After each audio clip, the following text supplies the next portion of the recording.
Assalamualaikum warahmatullahi wabarakatuh. Segala puji syukur atas kehadirat Allah Subhanahu wa Ta'ala yang telah memberikan banyak nikmat kepada kita, baik itu dari nikmat iman, nikmat Islam, bahkan nikmat kesehatan.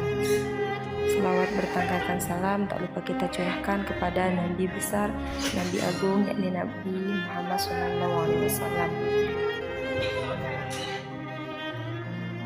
Yang saya hormati dosen pengampu pada mata kuliah Filsafat Islam, yakni Bapak Siddiq Aulia SHI MHI.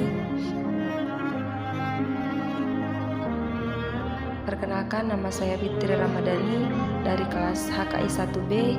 Saya akan menjelaskan tentang pemikiran filsafat Ibnu Tufail. Ibnu Tufail adalah seorang ahli filsafat dan kedokteran.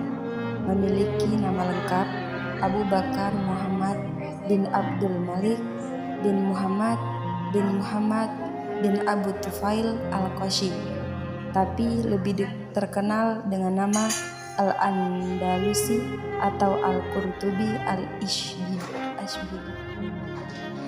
Adapun biografi lengkap Ibnu Tufail ialah Abu Bakar Muhammad ibnu Abdul Malik ibnu Muhammad ibnu Tufail Al-Qashi. Di barat dikenal dengan Abu Sadr. Ia adalah pemuka pertama dalam pemikiran filosofis muwahhid yang berasal dari Spanyol. Ibnu Tufail lahir pada tahun 506 Hijriah atau 1110 Masehi, atau pada abad ke-6 Hijriah di kota Guadix, Provinsi Granada. Keturunan Ibnu Tufail termasuk keluarga suku Arab yang terkemuka, yaitu suku Quraisy. Ia merupakan murid Ibnu Bajjah. Selama studi, Ibnu Tufail giat mempelajari ilmu kedokteran dan filsafat di Seville dan Cordova, dan berkenalan dengan Abu Ya'qub Yusuf, Khalifah dinasti Al-Muwahhid, yang sangat besar minat dan perhatiannya terhadap ilmu dan filsafat, sekaligus bertindak sebagai pelindung terhadap pertumbuhan ilmu-ilmu pengetahuan. Karir Ibnu Tufail bermula sebagai dokter praktik di Granada. Karena ketenaran atas jabatan tersebut, maka ia diangkat menjadi sekretaris gubernur di provinsi itu pada tahun 1154 Masehi atau 549 Hijriah. Ibnu Tufail menjadi sekretaris pribadi gubernur Ceuta dan Tangier, pengusaha muwahhid Spanyol pertama yang merebut Maroko, dan dia menjadi penjabat dokter yang tinggi dan menjadi qadhi di pengadilan pada Khalifah Muwahhid Abu Ya'qub Yusuf. Kesibukan di pemerintahan yang sedemikian padat membuatnya kurang produktif dalam dunia tulis-menulis.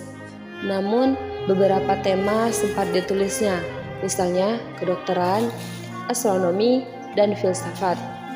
Dari sekian buah karyanya, Risalah Hai Ibnu Yaqon fi Asar al-Hikmah al-Masyriqiyah adalah yang termasyhur.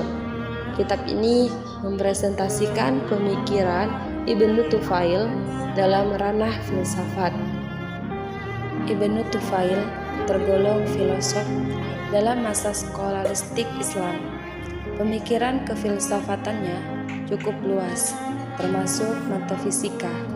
Dalam pencapaian ma'rifatullah, Ibnu Tufail menempatkan sejajar antara akal dan syariat. Pemikiran tersebut sebenarnya merupakan upaya yang tidak ada tempatnya, sebab syariat sumbernya adalah wahyu, yakni dari Tuhan, sedangkan akal merupakan aktivitas manusiawi. Akal manusia sebenarnya hanyalah dampak mencari alasan rasional bagi syariat mengenai dalil-dalil adanya Tuhan. Pemikiran filsafat Ibnu Tufail. Filsafat Ibnu Tufail merupakan pemikiran yang baru dalam filsafat Islam yang belum pernah dilakukan para filosof muslim sebelumnya, yang salah satu pemikirannya merujuk pada pembuktian adanya Tuhan. Pemikiran filsafat Ibnu Tufail dapat dilihat dalam karyanya, yaitu Hai Ibnu Yaqan, menggambarkan orang yang mempunyai akal fikiran sebagai fitrah bagi setiap manusia. Ibnu Tufail tidak merasa puas dengan filsafat Al-Ghazali untuk mencari kebahagiaan dan kebenaran Tuhan, tetapi lebih cenderung kepada perenungan fikiran sebagaimana dilakukan Al-Farabi. Karya Ibnu Tufail. Ibnu Tufail itu sebenarnya memiliki banyak ragam karya, baik dalam bidang filsafat maupun bidang lainnya. Selain itu, ia mempunyai beberapa buku tentang kedokteran. Namun menurut Len E.